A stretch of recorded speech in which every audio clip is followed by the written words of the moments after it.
Assalamualaikum warahmatullahi wabarakatuh.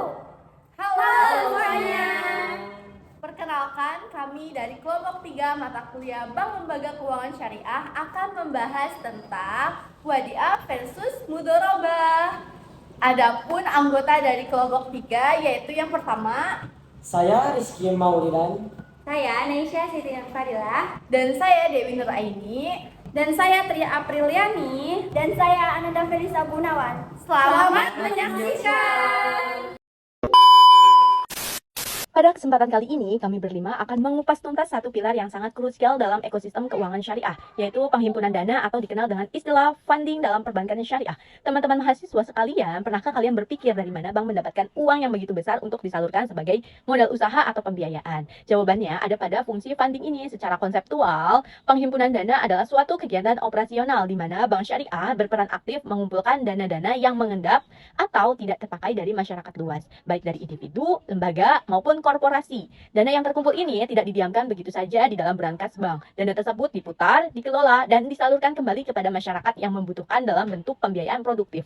Oleh karena itu, di dalam manajemen keuangan perbankan syariah, dana titipan masyarakat inilah yang disebut sebagai bahan bakar utama sekaligus roda penggerak operasional paling mendasar bagi bank syariah.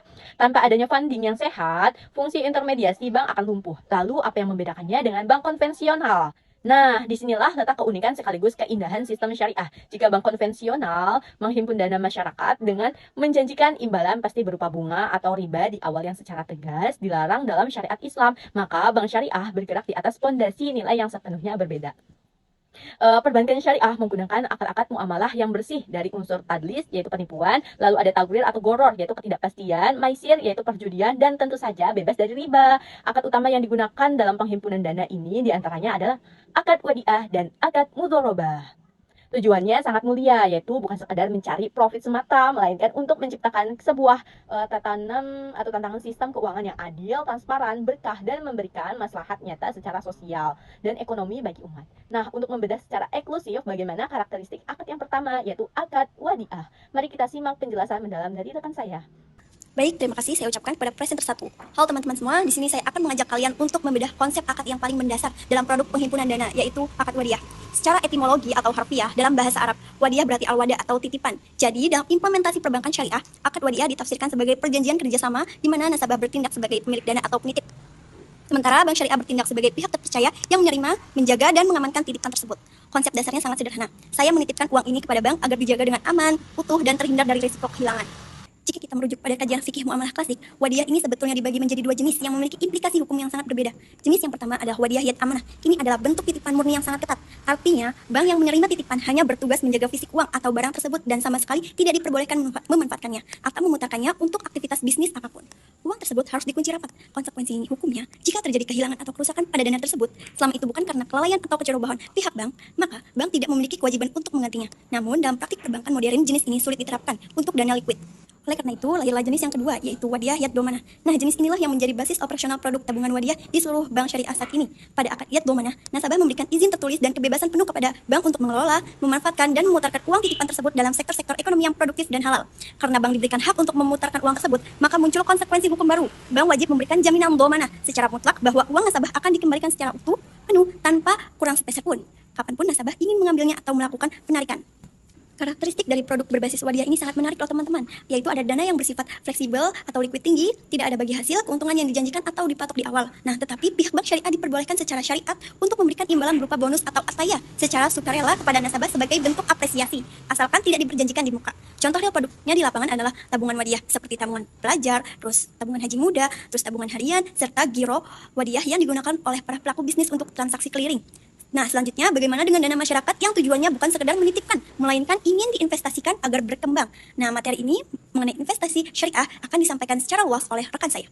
Terima kasih kepada rekan saya. Halo teman-teman mahasiswa semuanya, saya Rizky Maulidan. Lanjut pada pembahasan selanjutnya, yaitu jika ada wadiah yang dijelaskan sebelumnya fokus utamanya adalah murni mengamankan uang agar tidak hilang, maka pada akad yang akan saya bahas ini tujuannya sudah bergeser pada motif ekonomi yang lebih produktif, yaitu untuk investasi dan mencari keuntungan yang berkah. Akad ini dinamakan akad mudharabah. Secara definitif, mudharabah adalah akad kerja sama kemitraan usaha antara dua pihak yang saling melengkapi. Pihak pertama adalah pemilik modal atau penyedia dana yang dalam terminologi syariah disebut sebagai sohibul mal.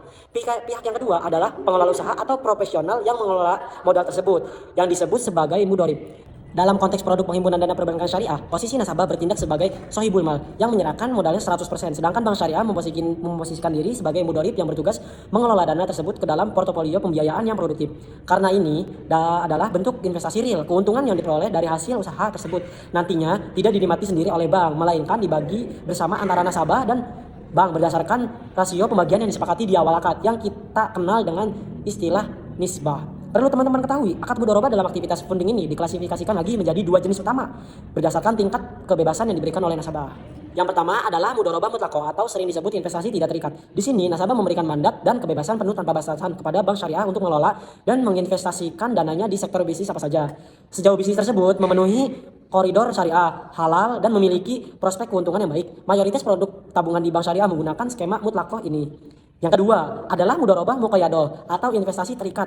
Pada jenis ini nasabah selaku pemilik modal memberikan balasan, syarat atau kriteria khusus bagi mengikat bagi bank dalam mengelola dananya. Misalnya, nasabah menentukan bahwa uangnya hanya boleh disalurkan untuk pembiayaan sektor pertanian saja atau menentukan lokasi geografis proyeknya. Bahkan menentukan jangka waktu dan calon debitur spesifiknya, bank tidak boleh melanggar batasan ini. Produk bonding perbankan syariah yang mengimplementasikan akad ini biasanya mewujud dalam bentuk tabungan mudharabah dan deposito mudharabah, terutama untuk deposito mudharabah dan dana nasabah akan diikat atau disimpan dalam jangka waktu tertentu yang sudah disepakati seperti pilihan tenor 1 bulan atau 3 bulan atau 6 bulan hingga 12 bulan. Karena dana tersebut mengendap dalam jangka waktu yang pasti dan stabil, bank syariah dapat mengelolanya secara jauh lebih optimal ke dalam proyek jangka panjang. Imbasnya, porsi bagi hasil atau nisbah yang diterima oleh nasabah deposito biasanya relatif lebih besar dibandingkan tabungan biasa. Lalu, bagaimana sih wujud konkret dari pembagian keuntungan dengan sistem nisbah ini agar kita memiliki gambaran yang utuh dan tidak bingung? Rekan saya berikutnya akan memaparkan simulasi perhitungan secara matematis kepada teman saya, dipersilakan.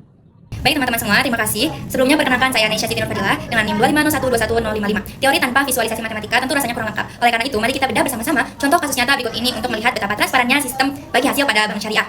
Mari kita perhatikan simulasi yang ada di samping saya. Bayangkan ada seorang nasabah, kita sebut saja sebagai Bapak Ahmad. Beliau memutuskan untuk memulai investasi yang uangnya sebesar 10 juta rupiah ke dalam produk deposito mudharabah di sebuah bank syariah. Pada saat akad awal ditandatangani, disepakatilah porsi rasio pembagian keuntungan atau nisbah, yaitu sebesar 60% untuk nasabah dan 40% untuk bank syariah. Katakanlah pada bulan tersebut hasil akumulasi pengelolaan dana investasi oleh bank syariah pada sektor real berjalan sukses dan menghasilkan keuntungan bersih aktual atau keuntungan real yang dapat diedarkan sebesar 1 juta rupiah. Maka proses pembagiannya dilakukan secara adil sesuai nisbah. Yang pertama, kami menghitung bagian untuk nasabah. Porsi hak Bapak Ahmad adalah 60% dikalikan total keuntungan real sebesar 1 juta rupiah, sehingga ia berhak menerima dana sebesar 600 ribu rupiah. Kedua, kita menghitung bagian untuk bank. Porsi hak bank syariah adalah 40% dikalikan keuntungan real 1 juta rupiah, sehingga bank mendapatkan hak operasional sebesar 400 ribu rupiah. Sistem ini sangat transparan dan adil karena keuntungan dihitung berdasarkan persentase dari hasil usaha real yang diperoleh, bukan dipresentasekan dari total pokok modal awal seperti sistem bunga konvensional. Melalui visualisasi contoh kasus di atas, mari kita lakukan sebuah analisis keadilan yang mendalam terhadap kedua akad pendanaan utama kita pada hari ini. Jika kita di satu sisi akad wadiah merefleksikan nilai keadilan sosial yang tinggi karena memberikan perlindungan penuh bagi nasabah kelas bawah atau masyarakat umum yang niatnya memang murni hanya ingin mengamankan uang mereka dari resiko eksternal. Uang mereka dijamin aman dan utuh tanpa potongan atau resiko investasi yang memberatkan. Di sisi lain, akad mudharabah menerapkan esensi keadilan ekonomi yang sangat tinggi melalui penerapan prinsip bagi hasil. Artinya, berani berbagi keuntungan secara proporsional dan siap memikul risiko bersama secara adil.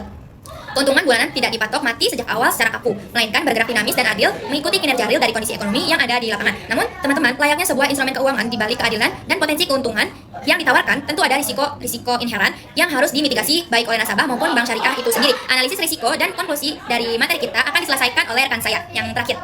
Terima kasih. Halo semuanya, perkenalkan nama saya Tria Apriliani sebagai pembicara terakhir yang akan menutup rangkaian pada materi dari kelompok 3. Sebelumnya, mari kita telah terlebih dahulu komponen penting yang tidak boleh diabaikan, yaitu analisis resiko dalam sistem penghimpunan dana syariah. Setiap pilihan akad keuangan pasti membawa konsekuensi risiko tersendiri. Mari kita bedah satu persatu. Yang pertama itu, pada akad wadiah, risiko bagi nasabah adalah tidak adanya kepastian atau jaminan untuk mendapatkan imbalan materi secara finansial. Karena pemberian bonus sepenuhnya bersifat sukarela dan merupakan hak prerogatif bank. Sementara, bagi bank syariah sendiri, risiko kinilnya terletak pada manajemen likuiditas yang ketat, sebab dana wadiah bersifat jangka pendek dan nasabah dapat melakukan penarikan tunai dalam skala besar sewaktu-waktu tanpa pemberitahuan terlebih dahulu. Yang kedua, pada akad mudharabah, risiko bagi nasabah investor adalah potensi fluktuasi pendapatan bulanan yang tidak stabil karena hasil dari bagi hasil sangat bergantung pada naik turunnya performa bisnis pembiayaan bank. Bahkan, jika terjadi kerugian bisnis yang bukan karena kelalaian bank, nasabah bisa kehilangan sebagian nilai investasinya. Sementara, bagi bank syariah, risikonya jauh lebih kompleks, mulai dari risiko salah memilih debitur, risiko likuiditas jika proyek macet, hingga risiko terjadinya moral hazard atau ketidakjujuran dari pihak ketiga yang diberikan pembiayaan modal.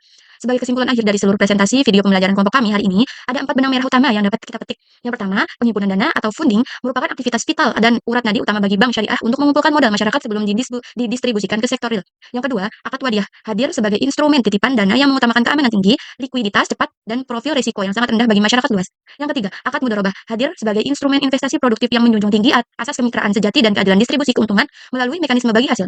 Yang keempat, seluruh operasional funding ini menjadi bukti nyata bahwa perbankan syariah mampu berjalan secara profesional, kompetitif, dan modern dengan tetap memegang teguh prinsip transportasi serta menjauhi praktik riba.